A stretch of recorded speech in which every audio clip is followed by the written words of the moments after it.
Listo. Buenas tardes, soy Carolina Duque. Bienvenidos y bienvenidas al Cuarto Congreso Nacional de Radios Comunitarias, Expresiones Latinoamericanas y del Caribe 2023. Nuestra mesa, vamos a conversar y nos estamos encontrando debajo del puente, desde el contexto de encierro, desde México, Argentina, también Latinoamérica, Colombia, para conversar y para conocer y para conocernos también sobre experiencias importantes que se están desarrollando actualmente desde la academia, desde el contexto de encierro, desde las redes sociales, desde debajo del puente y desde otras posibilidades también de escucharnos. Muy bien, sin más preámbulos, arrancamos entonces con Carolina Boloña. Carolina Boloña, muchísimas gracias por estar en el cuarto Congreso de Radios Comunitarias. Carolina Boloña es docente de la Escuela Éter y también está vinculada a la academia y otros centros de investigación como el Centro de Estudios Latinoamericanos sobre Inseguridad y Violencia, CELIP, de la Universidad 3 de Febrero. Y bueno, Carolina, tu ponencia, que además es muy importante y como abrebocas nos permite también una mirada desde esta cultura digital y desde toda tu experiencia y conocimiento como docente. Así que bueno, habíamos conversado anteriormente, 15 minutos y adelante, Carolina, bienvenida y muchísimas gracias. Bueno, muchas gracias, Caro. Bueno, hola a todos, ¿cómo están? Voy a compartir pantalla, creo que puedo, ¿no? A ver. Eh, Voy a haber practicado antes, a ver, creo ahí. ¿Se ve, no, Caro? Decime vos, Y, por favor. y circular la voz en la cultura digital, adelante. Bien. Bueno, un poco, bueno, ya me presentó Carolina, yo soy docente, soy directora de una carrera de especialización en periodismo y en comunicación digital.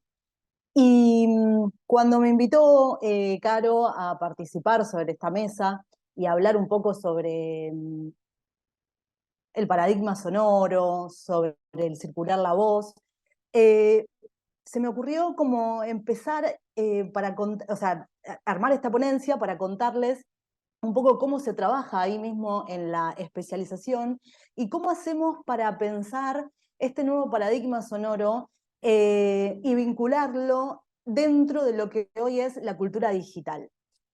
Y para esto, a ver ahí vamos. Una de las preguntas que nos solemos hacer y que trabajamos en muchos de estos espacios es repensar lo radiofónico dentro de esta cultura digital. Dentro de esta cultura digital que hoy arma un escenario donde nos proponen distintas formas, tanto como de producir los contenidos. Sé que también acá hay otras ponencias que no solamente refieren a la radio, sino que van a referir también a los contenidos en otras plataformas. Entonces, Internet trae esta idea de repensar la producción de estos contenidos, ¿no? O sea, esta diversidad de lenguajes, nuevas formas de combinarlos, nuevas formas eh, de crear informaciones para poder luego distribuirlas. Y esto también es otra cuestión que nos llama mucho la atención dentro de lo que es la cultura digital, y la cultura digital que atraviesa también los medios tradicionales, ¿no? O sea, si hablamos de la radio, hablamos de la tele, hablamos de otros medios que hoy tienen que adaptarse y un poco sobrevivir, como dicen algunos autores, a esta idea de Internet. Y acá es donde empiezan a aparecer también nuevas plataformas, redes sociales, diversidad de soportes que distribuyen esos contenidos, y del otro lado, personas que las podemos denominar audiencias, que las podemos denominar usuarios o denominar comunidades, pero que también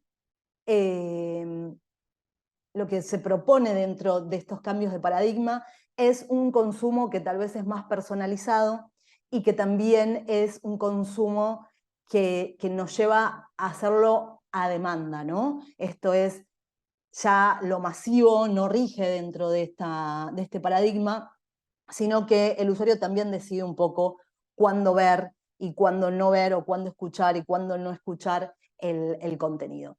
Entonces, a partir de estas tres ideas, que para mí son muy importantes para poder vincular un medio dentro de lo que es la cultura digital, se me ocurre, y trabajamos muchas veces en el espacio de la especialización, a la radio como un medio general que tiene que adaptarse a esta situación, ¿no? Y cuando definimos a la radio como medio, la definimos con estos tres ejes. Por un lado, cualquier medio, y esto también podemos hacer el ejercicio mientras lo vamos pensando con cualquier otro medio que tal vez no sea la radio, siempre tienen como dispositivos técnicos a su alrededor. También esta idea de medio que no va a quedar solamente en lo técnico o en lo tecnológico, también tiene específicamente discursos, o sea, la radio se constituye discursivamente de una manera, con un lenguaje, que es este lenguaje sonoro, que es este lenguaje que va a ir generando distintos estilos, distintos géneros, ¿sí? O sea, si pensamos en la radio más tradicional, pensamos en distintos programas o en programaciones más grandes también donde está bastante segmentado, ¿no? O sea, qué se escucha por la mañana, qué se escucha por la tarde, tal vez qué se escucha por la noche. Entonces lo pensamos de esa manera a través de un lenguaje específico. Y al mismo tiempo, para también considerarlo como medio y no dejar de lado a lo social, este medio también genera usos y prácticas sociales. O sea, esta idea de tal vez trabajar la radio tradicional genera ciertas prácticas que hoy dentro de la cultura digital se ven, que se mueven, ¿no? O sea, que se ven como trasladadas. Hay nuevas prácticas, que era esto que decía hace un rato, ¿no? O sea, esta idea del consumo. Hoy, si quiero escuchar un programa de radio, lo puedo escuchar a la hora que sale ese programa de radio, pero también lo puedo buscar en internet o lo puedo buscar en cualquier otra plataforma que seguramente esté grabado o también seguramente esté como más segmentado y pueda escuchar partes de ese programa. Entonces, esta idea de pensar a repensar a la radio como medio nos trae la posibilidad de que aparecen nuevos formatos en este paradigma sonoro. Y es aquí la cuestión, en estos espacios que les contaba de la especialización y en otros espacios académicos también donde doy clases, como, más que nada, no como directora, sino también como docente, proponemos empezar a pensar esta idea de, bueno, ¿la radio qué hace? ¿La radio sobrevive a esta cultura digital? ¿La radio genera nuevos formatos para que los usuarios podamos interactuar o podamos crear esos contenidos? Y uno de estos formatos que es muy importante y que hoy está bastante en crecimiento, ¿no? En Argentina más que nada, o sea, hace ya alrededor de 15 años que por lo menos acá en Argentina se empieza a trabajar este formato de podcast, se empieza a discutir qué es el podcast y se empieza a poner en agenda esta cuestión también de crear, de producir sentido, de hacer circular la voz, y este podcast que va a ir también generando nuevos hábitos. Y este tema es muy importante en la especialización porque nosotros lo que buscamos es que podamos utilizar a este nuevo formato no como un formato masivo, ¿no? Sino como un formato más personalizado, como un formato que permita producir sentido desde temas que tal vez no sean interesantes o no estén en agenda hegemónica, sino que nosotros también podamos darle la voz a los que tal vez no tengan las voces en los grandes medios. Y es acá donde nos parece importante empezar a ver esta cuestión de la distribución, el consumo y la producción dentro del podcast. Y una de las cuestiones que también trabajamos es empezarlo a pensar desde la misma radio, ¿no? O sea, bueno, ¿el podcast es radio o no es radio? Es una pregunta que ya lleva algunos años, que muchos teóricos han hablado bueno, no sé, Agustín Espada, por ejemplo, acá en Argentina es muy importante y es una persona que habla muchísimo sobre esta cuestión de si la radio muere, si la radio se adapta dentro de lo digital y si el podcast es radio o no es radio y cómo lo podemos definir, ¿no? Es una cuestión que lleva, o sea, la podemos discutir y podemos abrir a preguntas y podemos preguntarnos entre todos, o sea, esto, bueno, ¿el podcast es radio? ¿Consumen podcast? O sea, ¿cómo lo podemos definir? Pero se me ocurre como que, y esto también lo pensamos, y esto también lo pensamos dentro del espacio del aula, ¿no? O sea, bueno, ¿por qué tal vez es radio y por qué tal vez no es radio? Siempre teniendo como eje que nos guía esta cuestión de, bueno, cómo es la producción dentro de lo digital, cómo es la distribución y cómo es el consumo dentro de lo digital. Y lo que un poco fuimos rescatando es esta idea, ¿no? De que eh, imagino que muchos de los que están acá también escuchan podcast o tal vez hacen podcast. Y para generar un buen producto de podcast está bueno tomar algunos elementos que nos deja la radio tradicional y que nos permite la radio tradicional, como es el lenguaje sonoro, como es el habla, como son los efectos de sonido para generar un ida y vuelta con el usuario y que el usuario también pueda comprender lo que estamos diciendo, el uso de la música, el uso de los silencios. Estas cuestiones están bastante vinculadas y son recursos que utiliza la radio. Pero después, al generar una distribución distinta y al generar también un consumo diferente, se nos proponen diferencias en relación a la radio. Una de ellas tiene que ver con la distribución, ¿no? O sea, ya no tengo un dial específico o un día específico donde sale mi programa, sino que todos los que estamos acá podemos tener un medio en relación a una cuenta en Instagram, una cuenta en Spotify, una cuenta en cualquier red social, para poder distribuir nuestras ideas, en este caso en un formato especial que sería el podcast. Pueden aparecer también distintos tipos de programas, ¿no? Distintos tipos de podcast. Algunos más conversacionales, otros que me lleven más entrevistas, otros que me cuenten más sobre experiencias.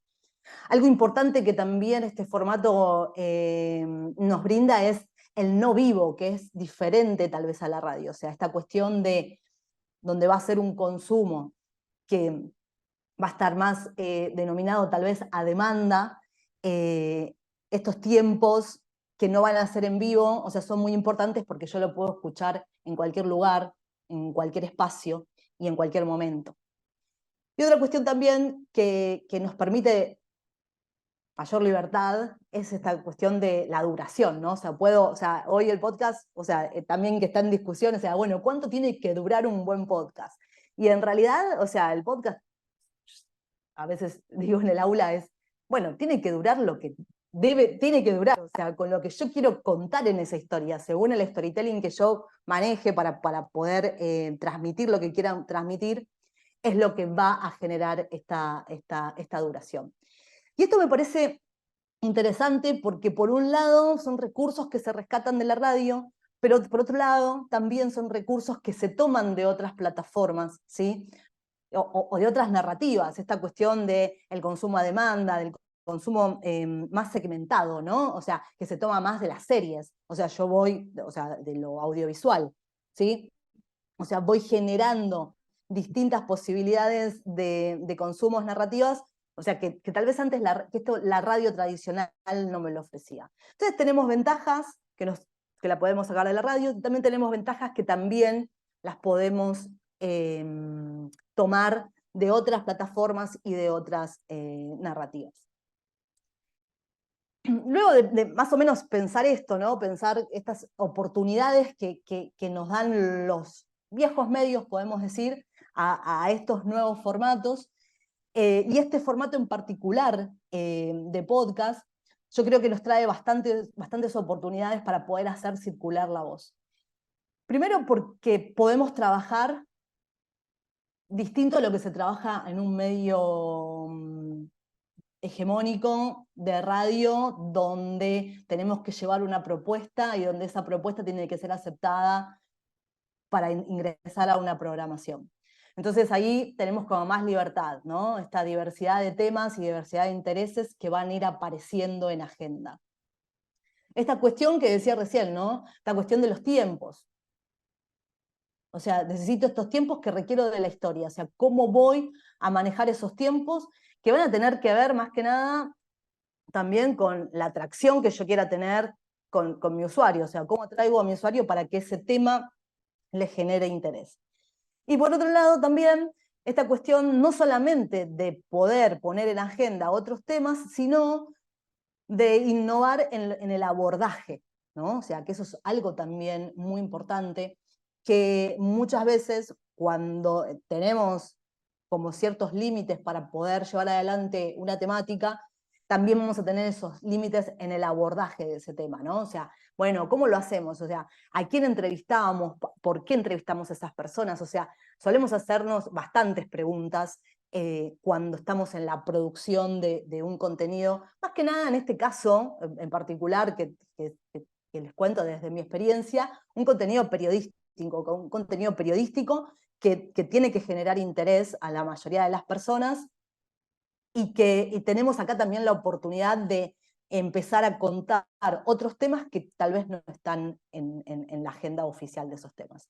Y algo que no es, lo dejé para el final, pero no es, que es muy importante, es que también tiene costos accesibles, ¿no? Porque tal vez hacer circular la voz sonoramente a través de una plataforma editando, entrevistando y utilizando todos los recursos que me brinda Internet para poder potenciar esto, no es lo mismo que hacer una pieza audiovisual, editarla, grabarla y distribuirla. Nos va a ser muchísimo más accesible y también más rápido para ponerlo ahí en parrilla, como se dice acá en Argentina, cuando lo queremos mostrar y lo queremos empezar a distribuir.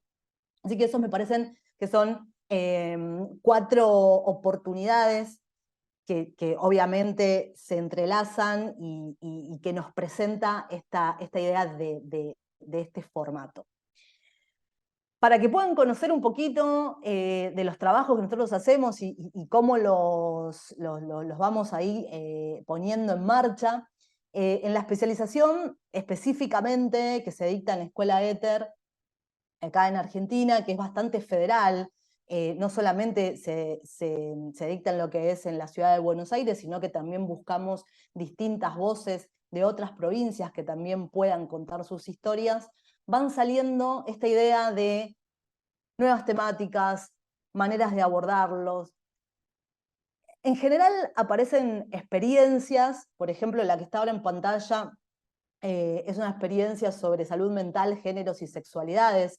Son temas que tal vez aparecen en algunos medios, en algunos pocos, en algunos más, pero también la cuestión innovadora del abordaje, de darle la voz a las personas que padecen y que quieren contarnos sus experiencias y combinarlas con experiencias de otros y escucharse con otros y poder ahí hacer circular un poco el sentido y un poco lo que nos va pasando, ¿no? O sea, me parece que eso también es muy importante. Otro Gracias. de los Ya podcasts, queda. ya vamos cortando, bueno, ahí Sí. ya cierro. Otro de los podcasts que también que me resulta importante, o sea, es esta cuestión también, ¿no? O sea, cómo vamos poniendo o haciendo un puente entre distintos autores de la literatura en Santa Fe. También es algo que es importante, y ya termino, Caro. Otro de los podcasts que también generamos y contamos historias, el éxodo de historias de mujeres migrantes en Argentina, o sea, dándole la voz y poder también ahí construyendo sentido. Un poco era esto lo que les quería traer, o sea, empezar a ver y empezar a ver cómo podemos utilizar estos formatos para poder hacer crecer el formato y poder hacer crecer ahí también las historias. Bueno, muchas gracias. Gracias, Caro, y también poder hacer crecer las voces y circular la Así voz es. como lo mencionas, que pueda, este formato también permite esa circular muchísimo más la voz.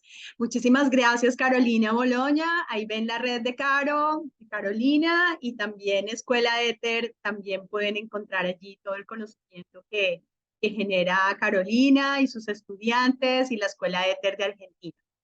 Bueno, seguimos ahora con Radio Mosquito, transmitiendo desde el contexto de encierro. Martín y Andrés Llanesa y Martín Basualdo. Bienvenidos, Martín y Andrés. Muchísimas gracias por estar acá en el cuarto Congreso de Radios Comunitarias.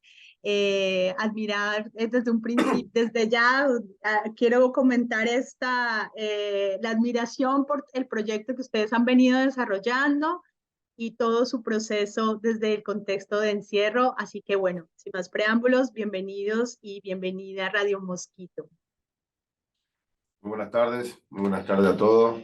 Gracias por esta invitación al cuarto Congreso de Exposición Latinoamericana y el Caribe 2023. Contarle un poco de lo que es las experiencias de lo que es Radio Mosquito, de cómo venimos trabajando desde aquí en contexto de encierro.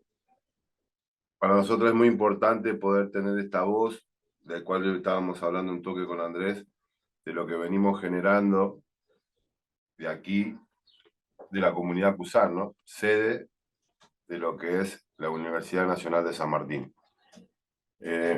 Lo que nosotros venimos logrando con lo que es la comunicación y escuchándolos, lo que estaba diciendo hace un rato Caro, también con el tema de los podcasts, que es muy importante también, cómo tomamos dimensión desde aquí adentro, en el contexto de encierro, poder tener esa voz y poder ser escuchado, que para nosotros es muy importante lograr ese objetivo. Hemos pasado ya poder estar en distintas radios comunitarias, que para nosotros es muy importante, la cual comenzamos con FM 89.5, que fue la reconquista de lo que es la periferia aquí en San Martín, donde salíamos enlatado, grabábamos y todos los jueves podíamos salir y escuchar lo que nosotros veníamos haciendo aquí en la radio. Para nosotros es muy importante y gratificante poder que tengamos la voz más aquí en contexto de encierro. Hoy por hoy esta transformación que generamos aquí en la comunidad Cusán genera también el contagio para otros compañeros que realmente puedan hacer esa transformación de poder hacer radio, de poder hacer podcast, de poder hacer en grabados, poder tener distinta dinámica de lo que es Radio Mosquito. Para nosotros hoy poder estar aquí y poder compartir estas experiencias que venimos generando aquí en la comunidad Cusán y lo que es Radio Mosquito es más que gratificante, que lo dije recién, pero ayudar a los compañeros a que realmente hay una transformación, una herramienta que se puede utilizar después de que uno recupere la libertad. Nosotros como alumnos que somos de la carrera, con muchos compañeros como de sociología y trabajadores sociales, y como 2 diplomaturas, tanto como gestor cultural y en arte y en logística, poder tener esa herramienta, cual nosotros ya le hicimos valer como gestor cultural en arte, enseñándole a los juveniles del municipio de General San Martín, junto acá con el compañero Andrés, ¿no? Creo que fue una experiencia única nosotros como alumnos de la carrera de acá de la comunidad Cusán y también como experiencia de lo que es Radio Mosquito. Fue una experiencia para nosotros también poder estar enseñándole a los juveniles de lo que es radio, lo que es comunicación, técnica. Creo que de eso se trata esta transformación de aquí adentro del contexto de encierro. Dentro de, creo que una semana, si no me equivoco, vamos a estar con para nosotros es un ídolo, que lo tenemos que contar para ustedes, nuestro querido Víctor Hugo Morales. Lo estuvimos esperando el lunes 13 y no pudimos venir por el tema burocrático que está pasando en esto de aquí hasta el domingo, que después del domingo vamos a ver lo que realmente acontece y lo que pase después de las votaciones. Así es. Pero para nosotros va a ser un gran honor poder estar acá y compartiendo con lo que es Radio Mosquito con Víctor Hugo Morales, que ya ha mandado un audio de transmisiones de su radio contando que va a venir a visitarlo a nosotros, y para nosotros es una experiencia muy, pero muy grande. Bueno, a mí... Lo dejo un poco más también que hable nuestro compañero Andrés, porque se lo acorta, son 15 minutos y queríamos contar todo lo que nosotros generamos como comunidad Cusán y lo que hacemos a través de lo que es Radial y lo que es Radio Mosquito, también a través de nuestro profesor Diego Escliar, que también de Radio La Tribu. que le mandamos un abrazo Le muy mandamos grande. un abrazo grande para no... Y bueno, Andrés va a contar un poco también lo que genera lo que es Radio Mosquito y la palabra libertad. Sí, bueno, en principio, así como decía Larry, ¿no? Radio Mosquito es un espacio muy especial para nosotros, ¿no? Y tener la palabra, ¿no? Es la palabra libertad, ¿no? Para nosotros la palabra es libertad. Eh, para poder ponernos en contexto es necesario también explicarles un poco cómo se da la radio en este contexto tan particular que es el contexto de encierro, ¿no? Que como en todo tipo de nosocomios, que las personas ingresan a esos lugares con las redes sociales de contención dañadas, deterioradas por un sistema eh, que continuamente está fragmentando la sociedad, ¿no? Y tejer esos tejidos, tejer esas redes dentro de estos contextos es aún más difícil, ¿no? Cuando el idioma que reina, la ideología que reina, es lo que impera las instituciones, que en este caso son jerárquicas, verticalistas, militarizadas, ¿no? Como lo es el servicio penitenciario. Donde las personas privadas de su libertad se encuentran con lógicas que atraviesan todas sus costumbres, imponiendo una cultura que es particular, en la ideología del gobierno tradicional de la cárcel, que le decimos, ¿no? Eh, donde terminan las palabras, empieza la violencia, y el idioma que reina dentro de las cárceles, lamentablemente, es el de la violencia. Esta propuesta de estudiantil, en principio, que es el CUSAM, nace por el año 2008, cuando estudiantes organizados se organizaron para reclamar sus derechos también, ¿no? El derecho básico a la educación. En medio de eso había un compañero que era el viejo Mosquito, un querido compañero, que por él lleva ese nombre la radio, ¿no? Que siempre decía, nosotros también tenemos derecho a la comunicación, tenemos que empezar a generar un taller de radio. Bueno, en algún momento alguien atendió su demanda y esa demanda fue un programa, un taller de radio.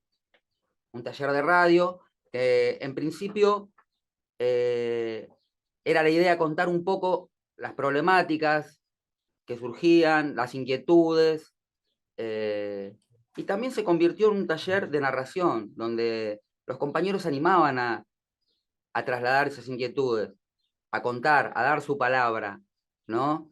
Que la palabra es algo tan importante y muchas veces nos faltan, nos faltan justamente para poder dar cuenta de lo que sentimos, ¿no?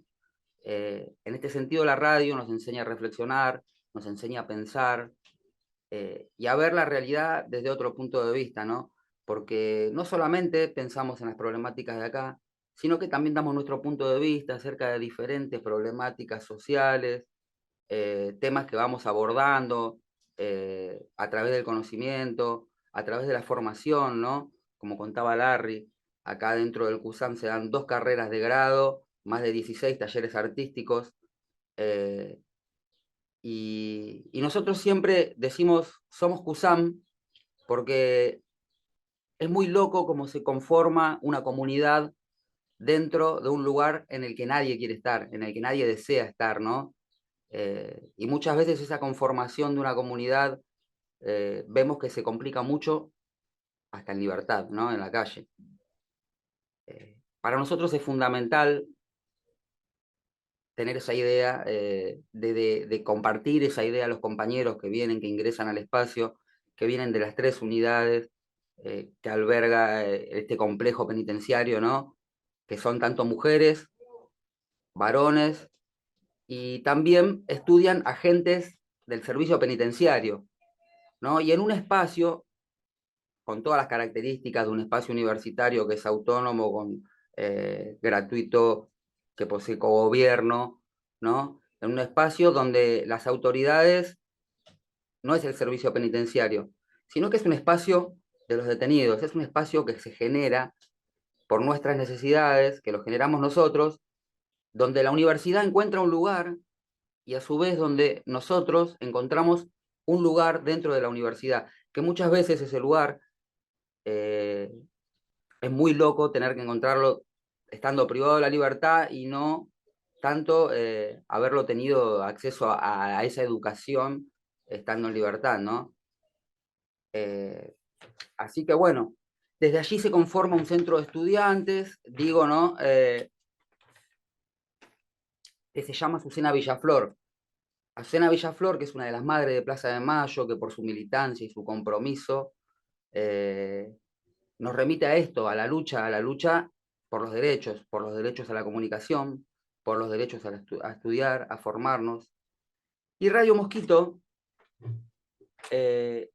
tuvo distintas etapas a lo largo de la historia, ¿no? En los casi 12 años. 15. No, 15 CUSAM. En los casi 12 años que tiene Radio Mosquito, tuvo distintas etapas, ¿no? Como todo proceso social, ¿no? Y hoy en día tiene la capacidad de atender, de escuchar esas voces, de compartir esas voces de muchos compañeros que en algunos casos hasta hoy no están acá, no están entre nosotros, ¿no? Nuestro compañero Larry siempre nos cuenta y nos dice, me toca ser la voz de esos compañeros que quedaron en el camino, ¿no? Para contar, para poder dar cuenta de lo que sucede también en el contexto de encierro, ¿no? Que no todo es lo que muestran los medios hegemónicos de comunicación, ¿no? No todo es el marginal, está todo bien con la ficción, ¿no? Pero hay otra realidad, y es que también de este otro lado hay personas y realmente creemos que una oportunidad la merecen todos, ¿no? Aceptamos los errores, pagamos por ello y compartimos nuestro punto de vista de distintas perspectivas, de distintas problemáticas y también podemos dar otros debates, como por ejemplo cuando hablan de seguridad, cuando hablan pseudo especialistas de seguridad, de temas que muy poco conocen, ¿no? Nosotros también podemos tener una mirada crítica y podemos dar nuestro punto de vista desde la radio. Por lo general nosotros estamos trabajando en la actualidad con formato de podcast, compartimos nuestro contenido a través de una cadena de radio comunitarias, son más de 8 radio comunitarias las que comparten nuestros podcasts. Así también compartimos a través de las redes sociales, de Facebook, Instagram, Spotify y ahora hace muy poquito del canal de YouTube de Radio Mosquito. Y nada, los invitamos a escucharnos, a escuchar un poco lo que se produce. Y también no olvidemos del libro que salimos de Polka, que también lo hizo como...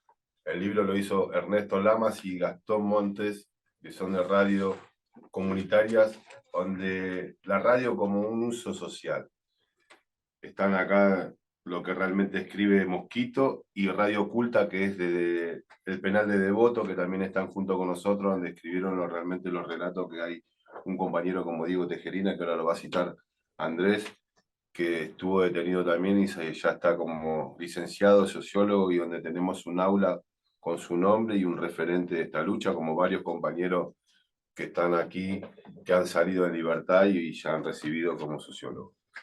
Por supuesto, No queríamos olvidar, porque acá está el libro también que salió de Polka, que lo pueden encontrar, así que está también Radio Mosquito también ahí.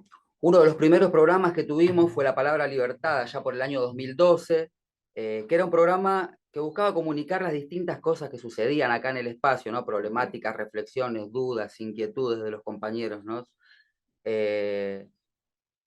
Ahora, con esto que mencionaba Martín, les voy a compartir un fragmento de este libro que habla de Radio Oculta y Mosquito. Se llama Fugas desde la cárcel. Diego Tejerina, sociólogo recibido dentro de la unidad penitenciaria número 48, dice, cuando aparece la palabra, empiezo a reexistir. Es un espejo para saber quién soy, y a partir de ahí ver a los demás. Cuando tomo la palabra frente al micrófono, abro la posibilidad de un acontecimiento si me escuchan. Existo, hay un canal para que el sufrimiento salga. Ahora no puedo parar de hablar, ¿no? Qué grande, Dieguito, ¿no? Mandarle saludo también a nuestro compañero Diego. Contarle también que estamos ahora en este momento en la comunidad Cusán, estamos acá en la radio, estamos en el ámbito nuestro, ¿no? Obviamente, compartiendo, si van a escuchar por ahí voces de distintas cosas, estamos en la comunidad, se están retirando las compañeras hacia su penal de origen, que sería la unidad 47, los compañeros que son de otra unidad. Por eso por ahí se escuchan voces, estamos ahora en el estudio de Radio Mosquito, de donde estamos haciendo este cuarto congreso que lo han invitado. Para nosotros es un placer enorme poder compartir sí, con es esto. Un placer. Los distintos fragmentos que compartimos, que pueden encontrar en las redes sociales, son fragmentos que en algunos casos son entrevistas, en otros casos son cortos producidos dentro del taller de radio, donde las voces van cambiando, porque los integrantes van cambiando, van pasando, algunos van quedando, ¿no? Siempre tenemos mosquitos sueltos por ahí, ¿no? Los podcasts por lo general duran entre 5 y 15 minutos, porque también pensamos en el tiempo que a veces más es menos, a veces algo cortito, algo pequeño, te da esa posibilidad de decir, vamos a escucharlo a ver qué pasa, ¿no? Y es como decimos, algo pequeño es algo como los mosquitos, que atraviesa muros, ¿no? Que atraviesa continentes, que atraviesa todo, ¿no? Creo que es muy importante esta transformación de la que venimos generando nosotros aquí en lo que es lo radial, más que nada.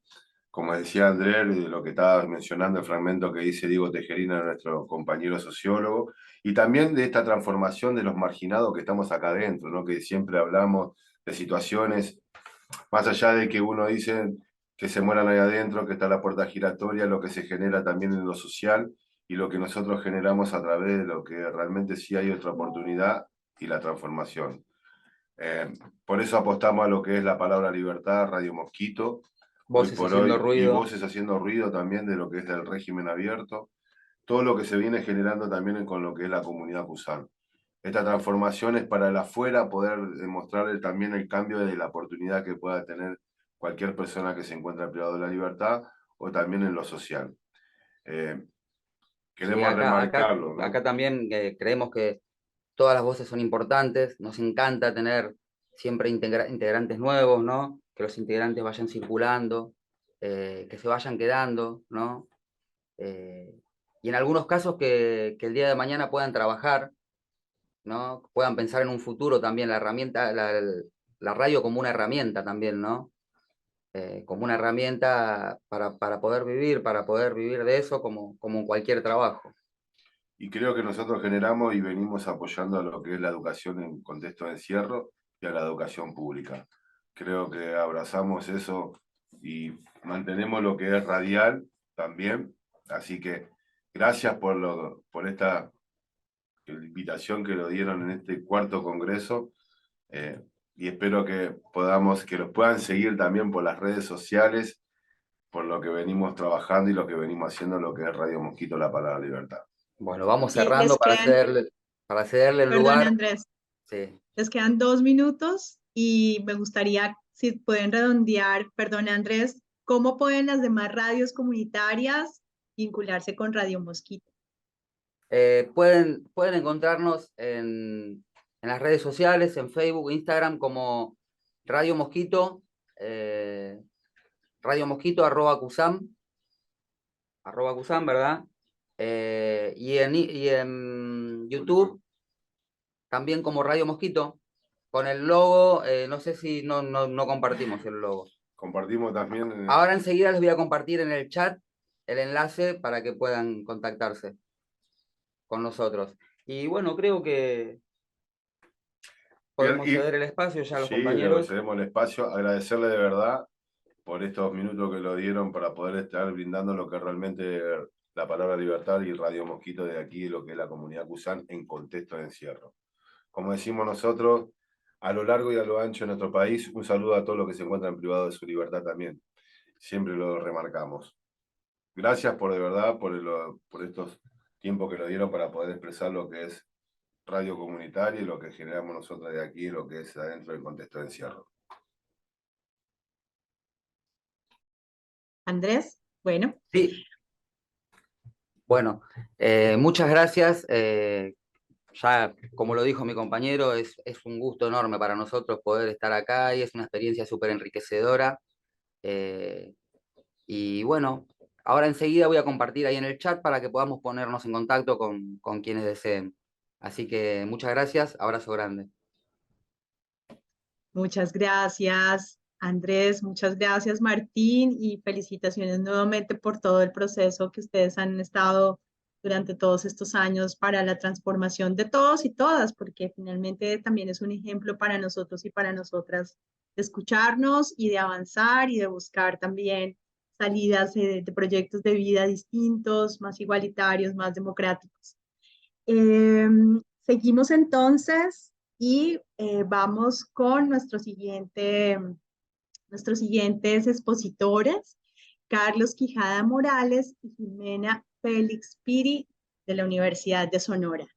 Adelante y muchísimas gracias por estar con nosotros y nosotras en el cuarto Congreso de Radios Comunitarias. Adelante, México, bellísimo. Muchas gracias a todos por estar aquí. Pues es un gusto saludarles desde aquí, desde México, desde Hermosillo. Pues somos estudiantes de la licenciatura en Ciencias de la Comunicación. Ya somos en nuestro último semestre. Entonces, pues nos emociona estar mucho aquí ya como trabajo final, por así decirlo, de nuestra materia. Y pues vamos a hablar sobre el tema de exposición de los casos de feminicidio por parte de los medios de comunicación y la interacción de los usuarios en Twitter. Yo soy Carlos Daniel Quijada. Y yo soy Jimena Félix Piri. Y bueno, ahora sí, como lo mencionó mi compañero, este es nuestro tema y es en relación al caso de Ingrid Escamilla. El caso de Ingrid Escamilla fue un feminicidio ocurrido en 2020 en la Ciudad de México. ¿Y por qué tomamos pues esto como referencia? Ya que su caso se hizo viral en redes sociales, ya que los mismos medios de comunicación, pues los peritos y los encargados de todo el caso tomaron una foto del cuerpo desmembrado de la víctima. Y fueron los mismos de difundir esta imagen, más que nada en Twitter, los mismos medios de comunicación empezaron a difundirla con títulos súper amarillistas, donde pues eran cero empáticos tanto con la víctima como con los familiares. Así es, nos llamó mucho la atención usualmente cómo funcionan cómo abordan más bien los medios de comunicación este tipo de temas relacionados a la violencia de género. Y sobre todo en la plataforma de Twitter, que pues no tiene como tal, desde nuestro punto de vista es el medio de comunicación o la red social que tiene menos censura, por así decirlo. Pues hay todo tipo de contenido en Twitter. Y bueno, nosotros nos basamos o nos apoyamos en dos teorías, que viene siendo, una de ellas es la teoría de 2 pasos, que esta nos habla, para que la puedan entender un poco mejor, es de cómo los influencers, por así decirlo, nos comparten información a nosotros y nosotros pues consumimos ese tipo de información o noticias que a lo mejor salen al día, en comparación de cómo antes nuestra principal fuente de información eran los medios de comunicación, háblese de noticieros, periódicos, etcétera. Pero también es importante mencionar que no todo lo que los líderes de opinión, por así decirlo, o los influencers comparten, quiere decir que es como lo que ellos piensan. O sea, a mí se me ocurrió compartir una noticia relacionada a esto porque a mí se me ocurrió. No, sino también es importante mencionar que lo que comparten los influencers o estos líderes de opinión también se rige por lo que está dentro de la agenda setting, que es otra de nuestras teorías que manejamos en nuestro trabajo de investigación, que pues esta nos habla sobre los temas noticiosos que se encuentran pues en las diferentes plataformas y los diferentes portales de comunicación y cómo muchas de estas tienen intereses por parte de organizaciones, líderes políticos, etcétera. No necesariamente porque a lo mejor aquí en Hermosillo esté sucediendo un evento, quiere decir que lo va a cubrir, por ejemplo, una televisora. A lo mejor y tiene intereses políticos o intereses para que eso no se sepa, o a lo mejor es al revés, para que sí se sepa. Entonces nosotros nos apoyamos en esas dos teorías que nos ayudan como a fundamentar o a solidificar como toda nuestra investigación, ¿no? Así es, como dijo mi compañero, y solamente pues paréntesis para mencionar que, como lo dijo, es un trabajo de investigación. Llevamos realizándolo desde hace como un año aproximadamente, que son, bueno, dos semestres y con este que ya vamos a salir, ¿no? Y bueno, la metodología que estuvimos utilizando fue la metodología mixta y nos enfocamos más que nada en un grupo focal y en un cuestionario. Ese lo realizamos aquí en la universidad con diferentes grupos así de gente para tener variedad, ¿no? Tanto opinión como de hombres como de mujeres, pero que fueran estudiantes y que utilizaran pues la red social Twitter, mejor conocida como X actualmente. Sí. Se realizaron 3 grupos focales y las preguntas en sí eran relacionadas a cómo ellos percibían cómo los medios de comunicación compartían y abordaban este tipo de noticias, así como también se les preguntaba sobre, en relación al caso de Ingrid Escamilla, ¿no? Para ver si ellos se habían enterado, para ver cómo ellos también lo habían percibido. Y pues sí, en sí eso fue nuestra metodología, ¿no? Y los resultados que obtuvimos fue que en la mayoría sí está consciente de cómo los medios de comunicación, al menos aquí en México, abordan ese tipo de noticias, ¿no? O de situaciones. Más que nada los medios convencionales, los medios que ya están como muy solidificados y conocidos aquí en México son los que usualmente abordan los temas relacionados a la violencia de género de esa manera, ¿no? Con tonos amarillistas, que no respetan, pues, ¿cómo se puede decir? Como no rebasan esa línea entre dar la noticia y cuando ya no estás siendo ético con tu trabajo, porque nosotros como futuros comunicólogos, o sea, nos resultó muy impresionante cómo los mismos medios de comunicación, o sea, se encargaron de dar esta difusión con los títulos súper amarillistas, o sea, con una total falta de respeto tanto para la víctima como para las familias. Fue por eso que decidimos pues realizar este trabajo de investigación, porque consideramos que falta que se sigan realizando pues investigación sobre este tema, porque pues como saben en México la violencia de género está al tope, o sea, año tras año son más a las mujeres que matan, que asesinan. Entonces, más que nada por eso nos enfocamos en esto. Y sí, en los resultados, los mismos del grupo focal, así estudiantes de aquí en la universidad, pues todos estuvieron de acuerdo que faltaba que respetaran esa ética laboral y personal también, o sea, moral que tenemos como comunicólogos, ¿no? Y de hecho, pues justo por este mismo caso de Ingrid Escamilla, no sé si ustedes lo conozcan, pero por lo menos aquí en México, o sea, todo el país lo conoce pues por estas imágenes. Justo por ese caso se tuvo que aprobar una ley que se llama la ley Ingrid, la cual ya es un delito que medios de comunicación o cualquier persona haga viral imágenes de un feminicidio o videos, ¿no? Entonces, creo que es lo más rescatable, ¿no? Por eso es que lo relacionamos el tema de la violencia de género y feminicidios con el caso de Ingrid Escamilla, pues creemos que fue como un antes y un después en cómo ahora los temas son tratados aquí en México, porque si bien siento yo que México no nomás en temas relacionados a feminicidios, sino en temas de delincuencia, de violencia, siempre desde nuestro punto de vista, siempre se ha caracterizado por compartir este tipo de imágenes que son como un poco más explícitas, un poco más fuertes, y pues de verdad creemos que no es lo ético en sí. Entonces, como conclusión es esa, que es un tema pues complicado por parte de los medios de comunicación, pero así como futuros comunicólogos también es nuestra responsabilidad el cambiar el cómo los medios de comunicación pues abordan este tipo de temas en el futuro. Entonces, por nuestra parte, yo creo que sería todo lo que tenemos que compartirles. Les damos las gracias por escucharnos y espero pues les haya interesado y que, no sé. Si tienen alguna duda, adelante. ya tienen también nuestros nombres, cualquier cosa, pues ahí estamos, para lo que necesiten, o cualquier retroalimentación sobre el trabajo. O sea, la verdad es muy extenso este trabajo, son como 40 hojas de todo el trabajo que realizamos. Obviamente que aquí lo pues resumimos, ¿no? Más que nada, pues lo más importante para no hacer tan pesada la exposición como tal.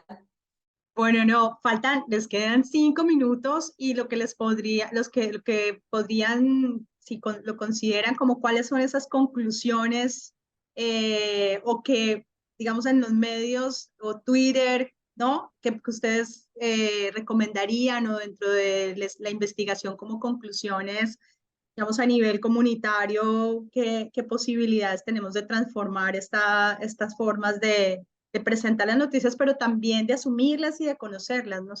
O lo que ustedes consideren, mejor dicho.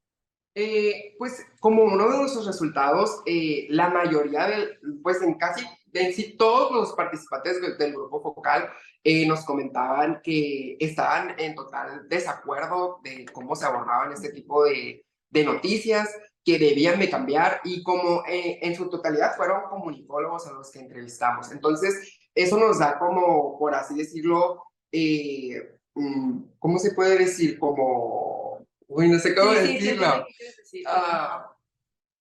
Que todos estuvimos de acuerdo en lo mismo, por lo menos es una cifra muy pequeña la que hicimos el grupo focal, pero creo que es muy diferente la mentalidad de nosotros ahora los jóvenes, ya que lo que es en general los medios de comunicación, lo que es el machismo, violencia de género, el sexismo, la misoginia se ha visto pues afectado a los medios de comunicación y cómo se abordan estos temas. Es por lo mismo que no les importa faltar a su ética y a su moral con tal de dar la noticia. Sin embargo, con nuestros compañeros, que también, como mencionó mi compañero, futuros comunicólogos, o sea, llegamos a una conclusión de que está muy fea la situación que está pasando en el país y pues que en nosotros el informar de una forma ética y respetuosa y que no estamos nada de acuerdo como lo han hecho los comunicólogos anteriores, ¿no? Creo que ya encontré la palabra que estaba buscando. O sea, siento que nos da como un sentido de esperanza dentro de la comunidad, nosotros de comunicólogos aquí dentro de la Universidad de Sonora, el hecho de que busquemos ese cambio, porque si miras a generaciones atrás, al menos aquí en México, muchas personas sí son no, pues que pongan las fotos, o sea, no va a afectar, o sea, si están las fotos ahí, que las vea quien las quiera ver, quien no las quiera, pues que la voltee a ver a otro lado. Existe esa mentalidad aquí. Entonces creo que a mí por lo menos sí me da como ese sentido de esperanza de que, ok, como estudiantes y como jóvenes tenemos otro chip, tenemos otra mentalidad un poco más ética y un poco más a favor de la justicia y como de las víctimas y que esté como siempre un poco más privado, por así decirlo, que no tiene todo que ser tan público solo por tener que vender una noticia, pues, o por querer ganar números, que eso al menos aquí en México es muy común, que se manejan los números y digo, las noticias amarillistas para ganar números y ganar como seguidores y vistas, pues no importa que destruyas a alguien, no importa que sea lo menos ético posible, si yo voy a ganar como medio de comunicación vistas o dinero, no me importa. Entonces, eso al menos es lo que podemos rescatar. Y pues claramente sabiendo que aquí no termina esta investigación, esperemos que les sirva pues a futuras investigaciones, ¿no? Porque es un tema muy amplio. Entonces, pues Sin duda, bueno, gracias Carlos y Jimena y felicitaciones por su espíritu de investigadoras y de investigación y sobre todo con un tema y con una realidad tan sensible, bueno, para México, pero también en toda Latinoamérica, así que ustedes están aportando a una realidad muy sentida, como tú decías, y este sentido de la esperanza. Entonces vamos con circulando la voz, la libertad y el sentido de la esperanza. Y seguimos, muchísimas gracias. También, por favor, poner en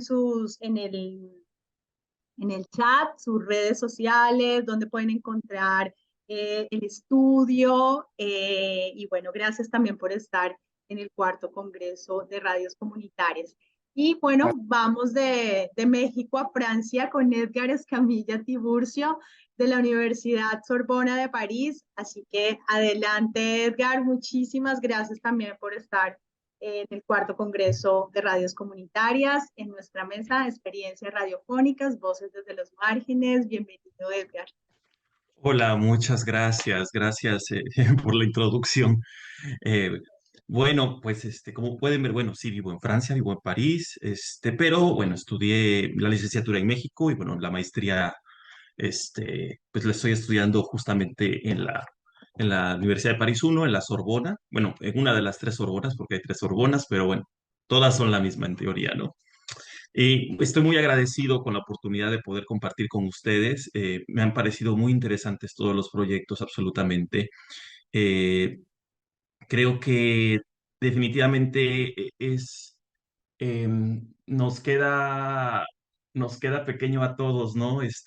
La investigación, quisiéramos de repente poder abarcar muchísimas cosas y nunca da tiempo, nunca terminamos, pero creo que algo que nos une, y esto es algo muy bello, es que podamos conversar acerca de qué pasa con las radios y qué pasa con los contenidos, justamente de la diversidad. Entonces, estuve pensando sobre qué podría ser algo que les interese a todos los que estamos en este espacio y algo que tenga que ver a lo que yo me dedico. Y bueno, pues mi formación de bases, yo soy comunicólogo de base, como yo creo que la mayoría y como nuestros compañeros hace unos momentos nos hicieron saber también. Pero bueno, actualmente hago mi posgrado en dirección cinematográfica. Y justamente algo que me llamó muchísimo la atención y por aquí quisiera comenzar a hablar es la forma en que es percibido por la academia los temas relacionados a la diversidad actualmente. Afortunadamente nos encontramos, creo que en una época en donde hay esfuerzos cada vez mayores por parte de las entidades académicas, efectivamente, para poder hablar acerca de la diversidad. En mi caso, yo siempre, o prácticamente casi siempre me he enfocado acerca de los movimientos de la disidencia sexual, ¿no? Es decir, sobre todo de la comunidad LGBTQ+, comunidades seropositivas y bueno, de alguna forma u otra, la comunidad feminista, que bueno, yo estoy muy de acuerdo con todo el movimiento, ¿no? Ahora bien, yo quisiera comenzar ahora dándoles algunas cuantas cifras. Lamentablemente, aún falta mucho en México, hablando de México, falta mucho respecto a la contabilidad, a la estadística, al momento de estudiar los contenidos. De por sí, cuando yo hice mi tesis de licenciatura, que fue un análisis semiótico de la representación del activismo LGBTQ+, en dos largometrajes europeos. A mí me preguntaban en algún momento las personas del Consejo de Ciencias y Tecnología del Estado de Puebla, por qué yo había elegido una muestra como esa cuando yo quería dejar algo para Puebla, ¿no? Y entonces yo simplemente les respondí que simplemente porque las tres características que yo buscaba en mi muestra, no las podía encontrar en absolutamente ninguno de los productos cinematográficos que habían salido de la entidad de Puebla y de México en general. Es decir, ¿acaso en México no hay cine LGBT? Claro que lo hay, claro que hay cine queer, claro que hay cine LGBT. El problema es que generalmente se enfoca en la ficción o, bueno, no es un problema, simplemente la situación es que no hay una posibilidad de ver que el cine LGBT sea más allá del cine LGBT, que sea un cine que permita la interseccionalidad con otros movimientos, como son las comunidades seropositivas y las comunidades feministas, entre muchas otras que hay, ¿no? Probablemente todavía no tengan nombre, pero que existen, ¿no?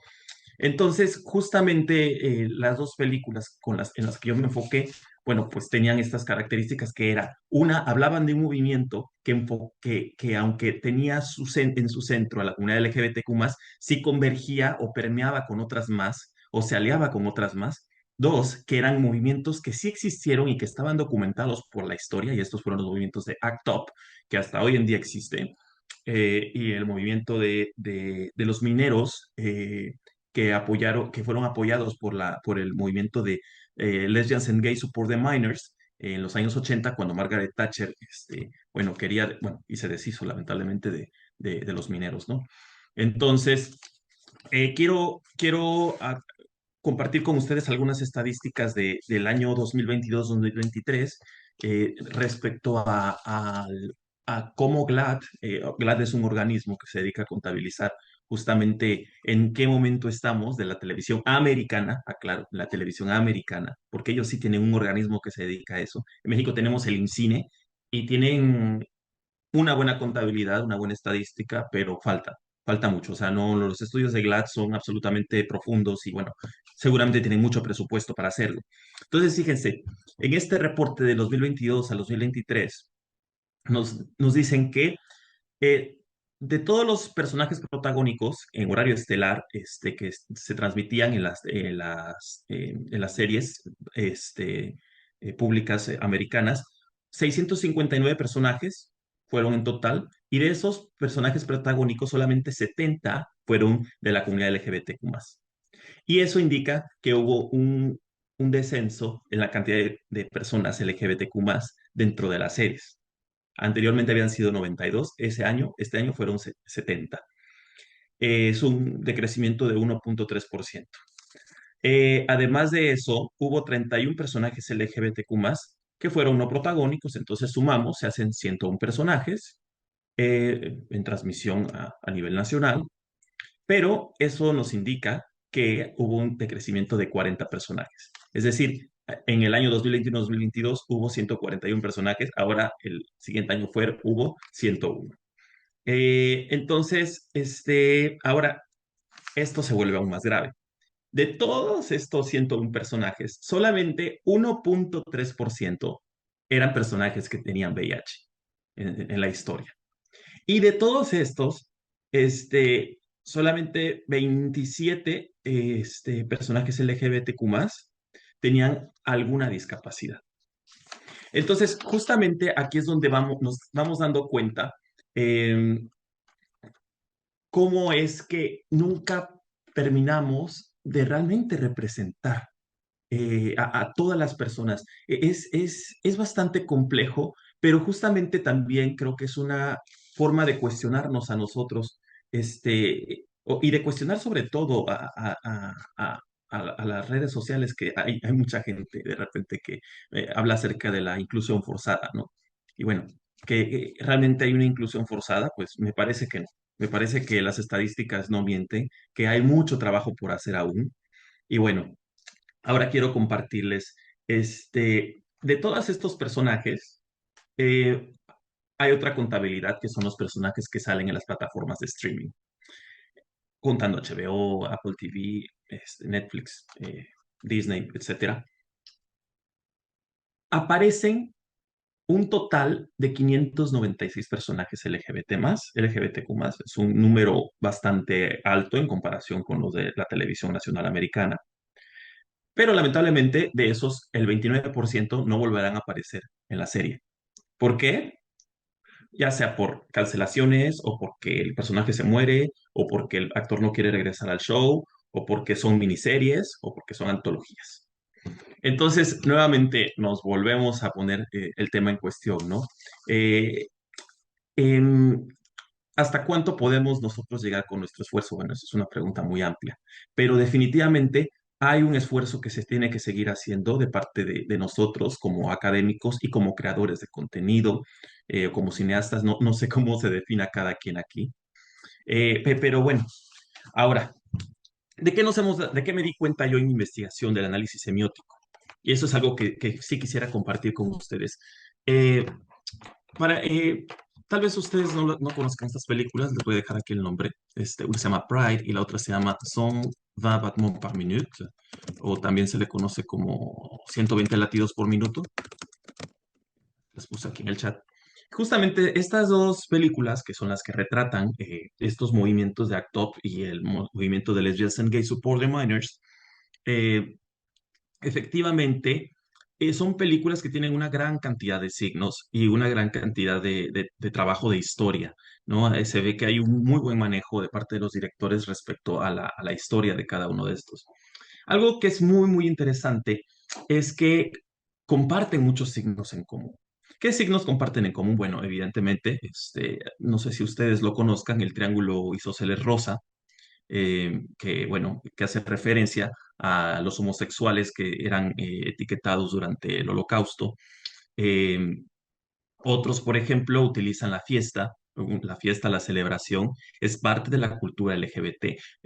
Definitivamente, cuando nos ponemos a estudiar semióticamente, nos damos cuenta que la celebración y la fiesta tiene un punto clave. Y no es una cuestión como en muchas ocasiones hay esta parte de prejuicio, como de llamarlo libertinaje. No, no, no. Más bien es una cuestión de supervivencia porque después de haber sido una comunidad tan atacada y tan pisoteada y a la cual no se le dio el derecho como en otros momentos se le dio haber dado, pues finalmente hay una reivindicación de la identidad homosexual. De hecho, cuando nos vamos a la historia, nos damos cuenta que en muchas ocasiones, y hasta hoy en día sucede, ciertas palabras, vocablos, que en su momento fueron peyorativos o incluso siguen siendo peyorativos en ciertos contextos, son posibilidad para que las personas de la comunidad LGBTQ+, los tomen y con ellos se reivindiquen en su identidad. Es decir, por ejemplo, la palabra queer anteriormente significaba raro, ¿no? Y entonces actualmente queer eh, ya no significa como tal raro, hemos deconstruido y cuando digo deconstruido no lo digo de forma peyorativa ni negativa, lo digo con el objetivo totalmente contrario, lo veo de forma muy positiva. Hemos deconstruido el significado de la palabra precisamente para reivindicar a las personas de la comunidad LGBTQ+. O en español, en México, no sé, en los demás países, si utilicemos también la palabra maricón, justamente en México todavía la palabra maricón tiene mucha connotación peyorativa, negativa. Sin embargo, en ciertos contextos sí que se puede escuchar esto dentro de la comunidad LGBTQ+, como una forma de camaradería. Entonces, esto es otra de las características de las que nos damos cuenta, no en mi estudio, pero sí que lo toman muy en cuenta los directores de estas dos películas. Eh, no sé si alguno de ustedes, me queda creo que 3 minutos, ¿verdad? Ay, no se escucha. Sí, Te quedan 3, ok, exacto. vale. Ok, Gracias. sí, gracias. Entonces, otro aspecto muy interesante es ver cómo la representación del activismo LGBTQ+, porque estamos hablando de activismo, no solamente de identidad, activismo, no puede existir si no hay celebración. No podemos hablar de nuestra historia como comunidad LGBTQ+, si no hay una celebración de por medio.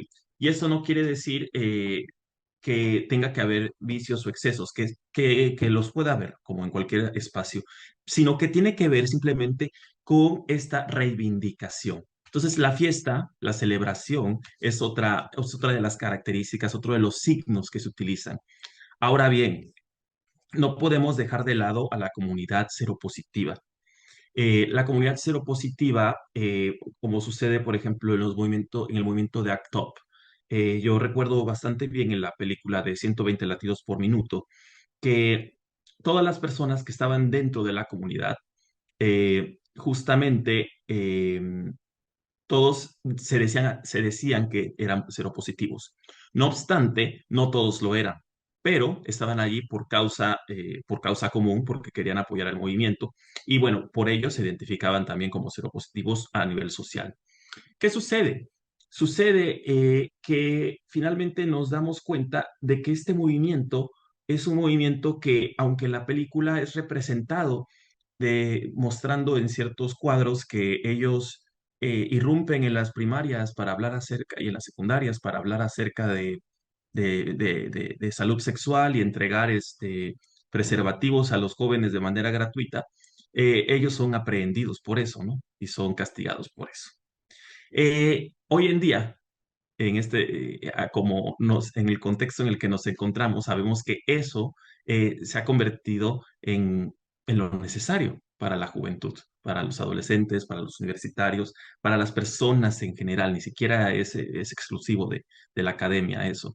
Pero definitivamente aquí vemos que la convergencia de las comunidades menores, y aquí nos vamos a una teoría una teoría social de teoría de las microsociedades interaccionistas, nos damos cuenta que las microsociedades interaccionistas permiten la convergencia de diferentes comunidades y entonces así se hace la sinergia, así se hace la fuerza. Yo sueño, y con esto voy a terminar, yo creo que varios de ustedes también, sueño con que podamos ir ampliando el círculo para hacernos cohesión, es decir, podamos ir ampliando el círculo de que las demás comunidades que también se sienten oprimidas puedan hacer comunión junto con la comunidad LGBT y viceversa. Ese creo que también es otro reto que tenemos. Los mineros lo hicieron tal vez porque estaban pasando hambre y los necesitaban, pero hubo un gran cambio. Hubo un gran cambio y gracias al partido minero, de hecho, se permitió el matrimonio homosexual unos cuantos años después, ¿no? Entonces, realmente hay un poder increíble dentro, a dar los contenidos comunitarios. Y bueno, gracias, ya termino. Ay, muchísimas gracias, Edgar. Y ahí donde tú dices cómo nos podemos incluir y cómo podemos construir comunidad desde aquello que no se ve como comunidad, ¿no? Que era lo que también mencionaba Martín y Andrés, cómo construir comunidad en aquello que tampoco se ve como comunidad, donde uno dice en un lugar de encierro, en una cárcel, cómo se construye comunidad, ¿no? Y eso es también como, bueno, aprendiendo de ti. Muchísimas gracias por tu presentación. He aprendido además a tener también en cuenta, y yo creo que a todos y a todas nos queda en la retina particularmente, no como dicho, sino como verdad en todo lo que vemos en series, en programas, ¿no? Realmente quiénes incluyen, ¿no? Quiénes están incluidos y cómo también nosotros seguimos incluyendo frente a quienes vemos, ¿no? Y qué es lo que vemos. Creo que es algo que me parece muy poderoso y felicitaciones también por tu investigación. Bueno, y entonces ahora sigo yo. Y aquí ya me puse mi cronómetro y voy a ser muy puntual porque yo creo que sería interesante que pudiésemos hacer algún diálogo con las otras personas que están aquí. Y yo básicamente lo que quiero plantear es,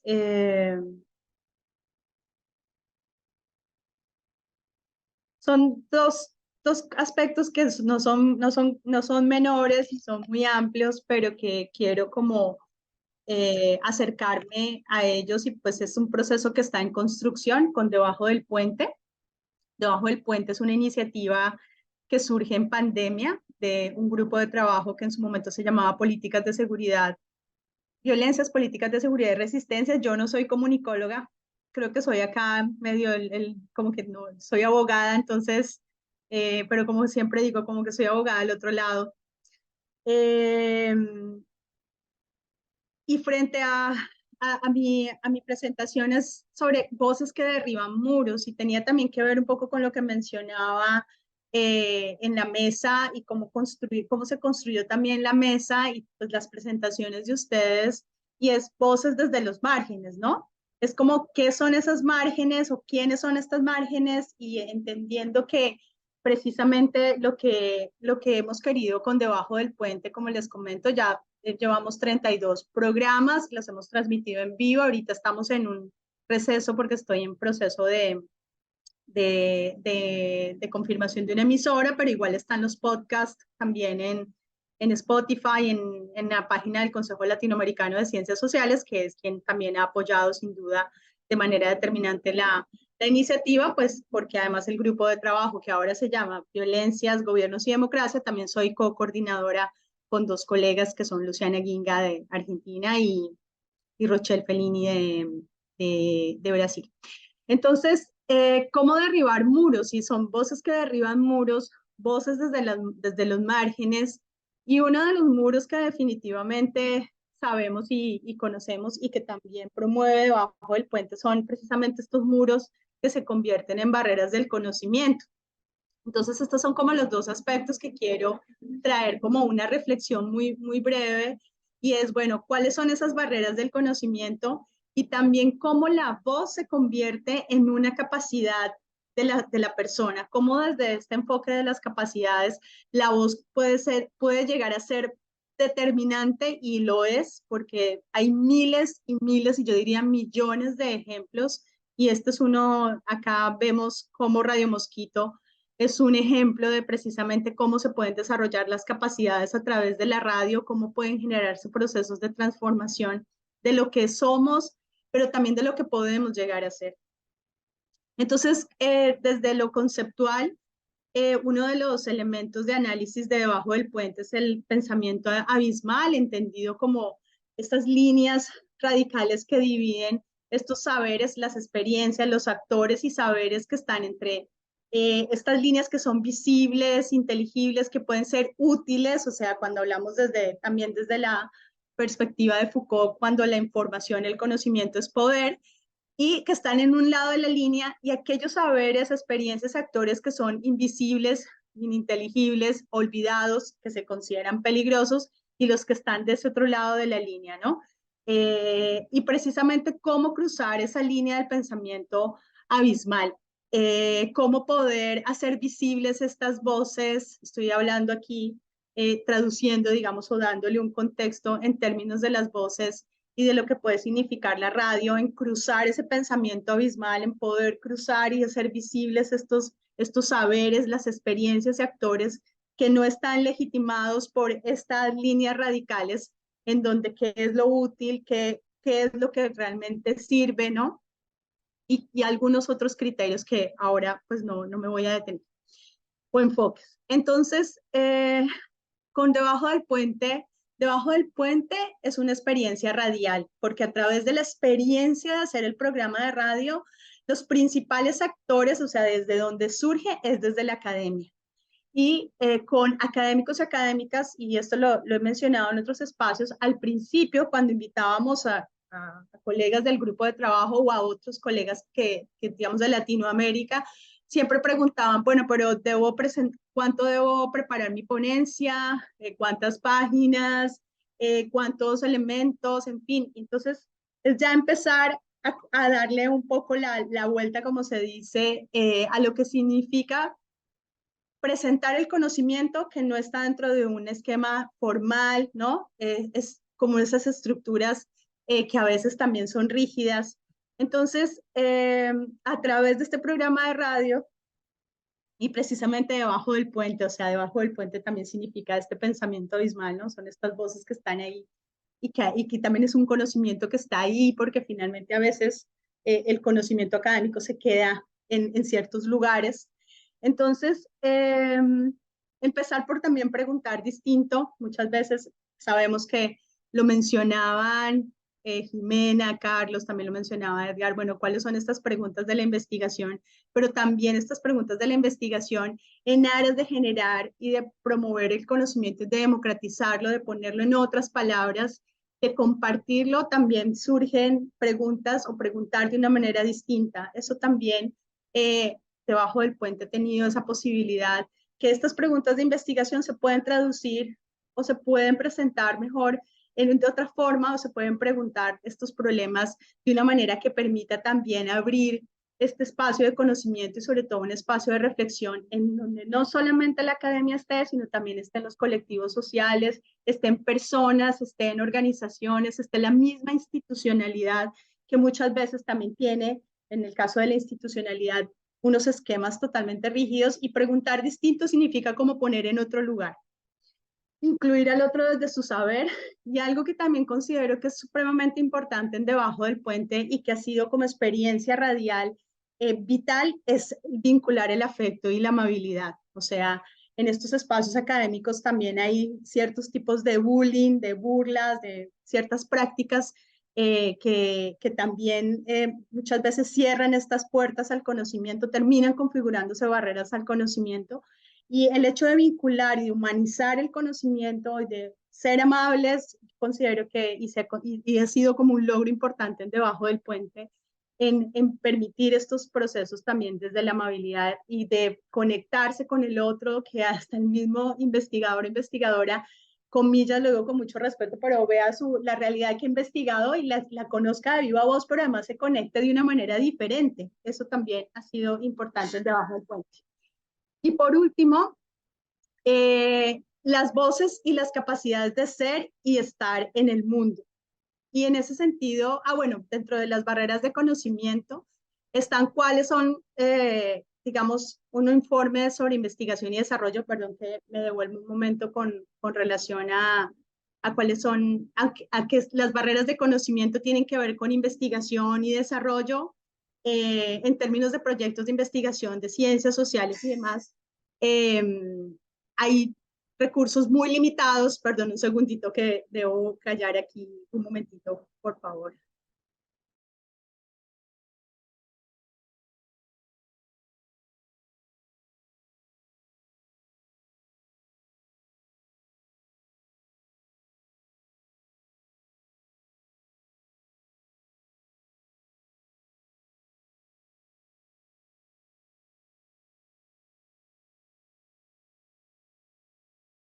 Sí, entonces estaba mencionando que otra de las barreras de conocimiento, y no me voy a tener aquí para que podamos avanzar porque ya me queda muy poquito, es que dentro del enfoque de las capacidades y la voz se configura y aporta precisamente al desarrollo de las capacidades. Yo siempre trabajo Martha Nussbaum, que habla precisamente del argumento de la cultura, o sea, detrás de estas voces, detrás de este pensamiento abismal y de estas líneas radicales y cómo superarlas, dentro de este enfoque de las capacidades y de promover las capacidades a través de también abrir los micrófonos. Se decía que nadie es la voz de nadie, cada quien tiene su propia voz, pero también, como lo mencionaba Martín y lo mencionaba Andrés, hay voces que han sido silenciadas o hay voces que no pueden llegar a un micrófono, y eso también significa poder generar en comunidades que no son incluidas, de cierta manera, darles voz o representar esas voces también promueve también generar capacidades en estas comunidades al momento de hacerlas visibles. Entonces, Martha Nussbaum habla precisamente del argumento de la cultura, y estoy aquí entrando precisamente dentro de estos muros. ¿Cuáles son esos muros? ¿Cuáles son esas barreras frente al conocimiento y también frente al hecho de no incluir? Hablo de los medios de comunicación, y que también las radios comunitarias permiten esta posibilidad, y también debajo del puente se suma a esta posibilidad del desarrollo de las capacidades comunitarias, el desarrollo de las capacidades individuales. Es precisamente que una de las barreras para el desarrollo de las capacidades, bueno, el argumento de la cultura que cuestiona la tradición como una forma de imposición de valores establecidos, el argumento del bien de la diversidad, que somos diferentes y hay una diversidad de culturas y de pensamientos, pero no hay que olvidar que también hay una diversidad de valores, y en ese marco axiológico, como cuáles son esos valores que se van imponiendo. Y ese argumento del paternalismo, cuando hacemos uso de un conjunto de valores universales como patrón de medición para las diferentes sociedades del mundo, diciéndole a la gente lo que es bueno para ella. Y eso también, en el marco de abrir el micrófono, se pueda generar un proceso de inclusión de voces, significa también poder superar este argumento del paternalismo, porque es finalmente, bueno, ¿cuál es el mejor conocimiento? ¿Cuál es el mejor saber? Y sin duda la academia tiene, digamos, por excelencia la generación y la producción de conocimiento, pero bueno, también qué tipo de conocimiento, y también dentro de lo que mencionaba Edgar, dentro de las mismas comunidades LGBTQ+, y también estamos hablando desde un contexto de encierro. ¿Qué pasa con ese conocimiento que hay allí, o con esta realidad, eso que pasa detrás de los micrófonos frente a este tipo de valores o a este tipo de diversidades, y también cómo las cuestionamos? Entonces, yo aquí con esto cierro, y lo que quiero mencionar es que sin duda la voz como una forma de generar capacidad en la persona, la capacidad entendida como una forma de ser y de estar en el mundo, si uno permite, comillas, no permite, si uno convoca, si uno genera procesos, como en el caso de las radios comunitarias, el mejor ejemplo como Radio Mosquito, y lo que promueve debajo del puente es también empezar a abrir y es la gran pregunta, ¿cuál es la mejor voz, no? Entonces siempre preguntan, bueno, pero es que usted tiene voz de locutora, entonces usted sí sirve para la radio. Y resulta que no, resulta que todas las voces son buenas, que todas las voces son maravillosas y que sin duda hay personas que se preparan para comunicar y que la voz pueda ser mucho más atractiva o pueda llamar un poco más la atención. Sin embargo, en el marco de las radios comunitarias y debajo del puente, la voz, todas las voces son importantes. Pensarnos que dentro de este desarrollo de la capacidad de la persona, el tono, hay tonos diferentes de voz y los tonos también empiezan a permitir que las personas puedan hablar, que las personas puedan hablar un poco más duro. Hay personas, hay mujeres, por ejemplo, en Centroamérica que no saben hablar en público o que sencillamente hablan muy bajito porque nunca las han dejado hablar. Las narrativas que también están, que se pueden, que cada persona puede contar su propia historia y su propia narrativa. Y bueno, ¿quién está del otro lado de precisamente de la voz, desde la propia voz? Porque la pregunta es, ¿quién está del otro lado del micrófono, no? ¿Cuál es esa realidad que hay detrás del micrófono? Pero yo quisiera preguntar, ¿cuál es esa realidad y quién es esa persona que está detrás de esta voz? Y realmente cuál es su propia voz y cuál es su voz auténtica. Y las radios comunitarias permiten esa autenticidad y debajo del puente también promueve que las voces se puedan escuchar y que sin duda el conocimiento pueda ser transmitido, pueda llegar a muchas voces, pero que también se puedan compartir diferentes formas de conocimiento para construir sistemas de conocimiento muchísimo más incluyentes, más rigurosos, pero que sin duda no se pierda la humanización del conocimiento en sí. Así que bueno, muchísimas gracias y ya termino. Y sigo con preguntar si alguien tiene alguna pregunta, si alguien le quiere preguntar a alguien más o si nos despedimos, nos quedan 3 minutos para el cierre. Si alguien tiene alguna pregunta, yo quisiera nuevamente agradecerles a todos y todas por esta posibilidad de encontrarnos y no sé si alguien más quisiera decir algo adicional o hacer algún cierre. Bienvenido o bienvenido.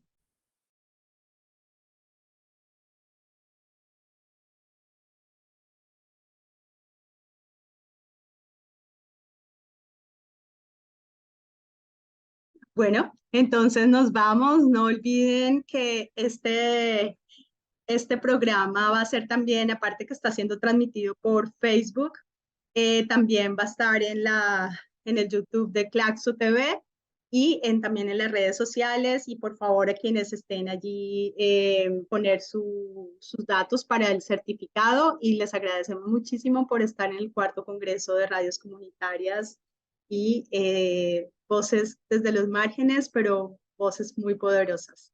Sí, adelante, Leo.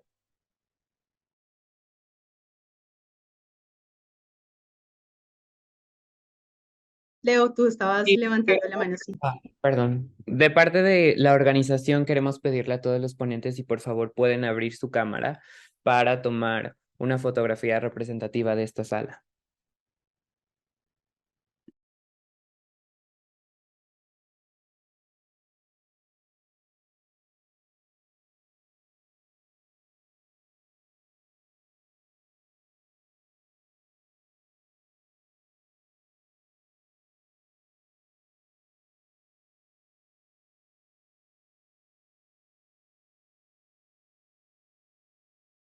Muchas gracias. A ti, Leo. Bueno, muchísimas gracias y nos quedamos en sintonía. Chao, Andrés, y chao, Martín. Hasta luego. Hasta pronto también. Nos vemos debajo del puente.